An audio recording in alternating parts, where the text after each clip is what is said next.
Esther 8. The king's order to help the Jews. That same day, King Xerxes gave Queen Esther everything that belonged to Haman, the enemy of the Jews. Esther told the king that Mordecai was her cousin. Then Mordecai came to see the king. The king had gotten his ring back from Haman.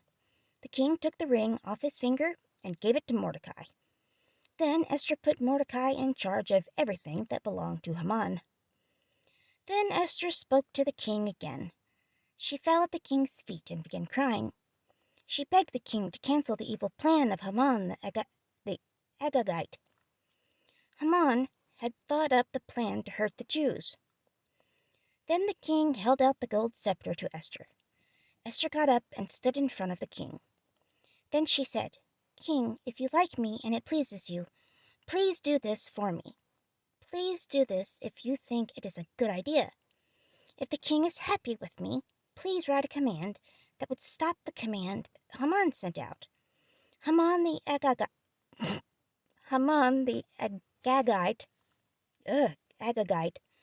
thought of a plan to destroy the Jews in all the king's provinces, and he set out commands for this to happen. I am begging the king because I could not bear to see these terrible things happen to my people. I could not bear to see my family killed." King Xerxes answered Queen Esther and Mordecai the Jew. "Because Haman was against the Jews, I have given his property to Esther, and my soldiers have hanged him on this hanging post. Now write another command by the authority of the king. Write it to help the Jews in a way that seems best to you. Then seal the order with the king's special ring. No official letter written by the authority of the king and sealed with the king's ring can be cancelled."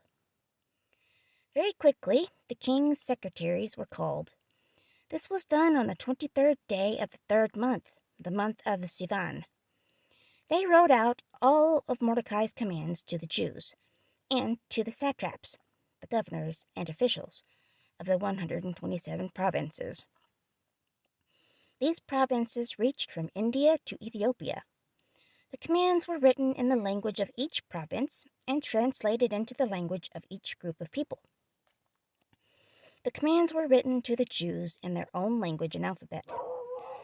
Mordecai wrote commands by the authority of the king Xerxes.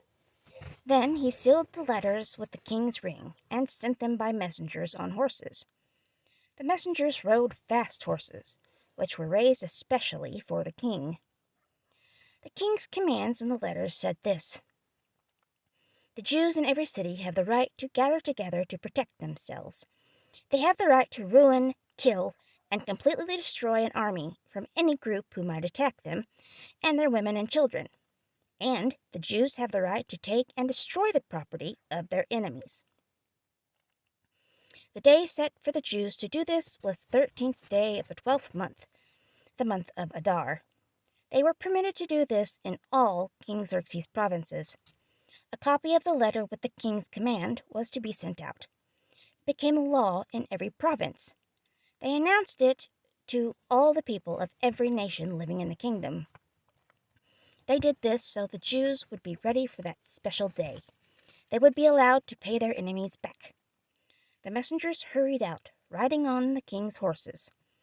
The king commanded them to hurry, and the command was also put in the capital city of Susa. Mordecai left the king. He was wearing special clothes from the king. His clothes were blue and white, and he had on a large gold crown. He also had a purple robe made of the best linen. There was a special celebration in Susa. The people were very happy. It was an especially happy day for the Jews, a day of great joy and happiness.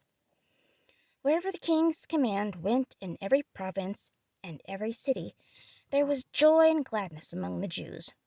They were having parties and celebrating. Many of the common people from other groups became Jews. They did this because they were very afraid of the Jews.